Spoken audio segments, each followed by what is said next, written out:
നമസ്കാരം, ഞാൻ ഡോക്ടർ ബീന. എൻ്റെ നുറുങ്ങ് ചിന്തകൾ എന്ന പുതിയ പങ്ക്തിയിലേക്ക് എല്ലാവർക്കും സ്വാഗതം. ഇന്നത്തെ എപ്പിസോഡിൽ നമ്മളിലെ ഭയം മാറ്റുന്നത് എങ്ങനെയെന്ന് നമുക്ക് നോക്കാം. ഭയം എന്നതൊരു സ്വാഭാവിക മാനസികവും ശാരീരികവുമായ പ്രതിക്രിയയാണ്. അത് നമ്മുടെ മനസ്സിനും ശരീരത്തിനും അപരിചിതമായ അപകടം, നഷ്ടം, വ്യഥിതം എന്നിവയുടെ സൂചന നൽകുന്നു.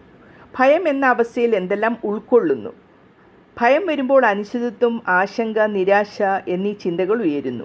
എന്തെങ്കിലും ദുരന്തം സംഭവിക്കുമോ എന്നതുപോലെ ഭാവി ആശങ്കകൾ ഉയരാം. ശാരീരിക പ്രതിക്രിയകൾ അതിൽ ഉൾപ്പെടുന്നു. ഹൃദയമിടിപ്പ് കൂടുന്നു, ശ്വാസം കുറവ് അനുഭവപ്പെടുന്നു, കൈകാലുകളിൽ കുളിര് അല്ലെങ്കിൽ തണുപ്പുണ്ടാകുന്നു.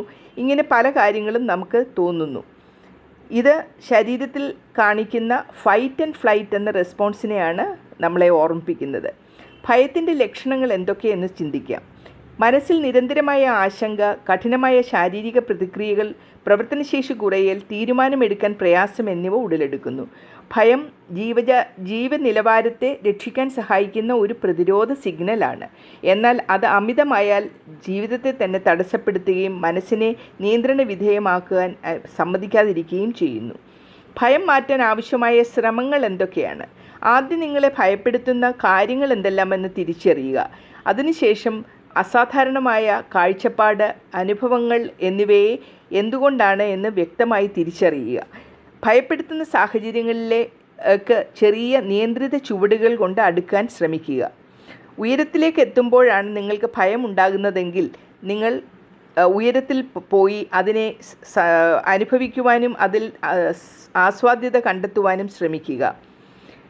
കൈകാലുകൾ, മൂട്ടുകൾ എന്നിവയെ ശാന്തമാക്കുക. ശാരീരികമായ അടിയന്തര പ്രതികരണങ്ങൾ കുറയ്ക്കുന്നതിന് ഇത് സഹായിക്കുന്നു. ഭയം അനിയന്ത്രിതമായി വലുതാകുകയും ഭയാനകമായും തോന്നുകയാണെന്നുണ്ടെങ്കിൽ നിങ്ങൾ ആരുടെയെങ്കിലും സഹായം തേടേണ്ടത് അത്യാവശ്യമാണ്. ഭയം വരുമ്പോൾ ഇത് താൽക്കാലികമാണ്, ഞാൻ സുരക്ഷിതനാണ് എന്ന അറിവ് വളരാൻ സഹായിക്കുന്ന ചിന്തകൾ കൊണ്ടുവരിക.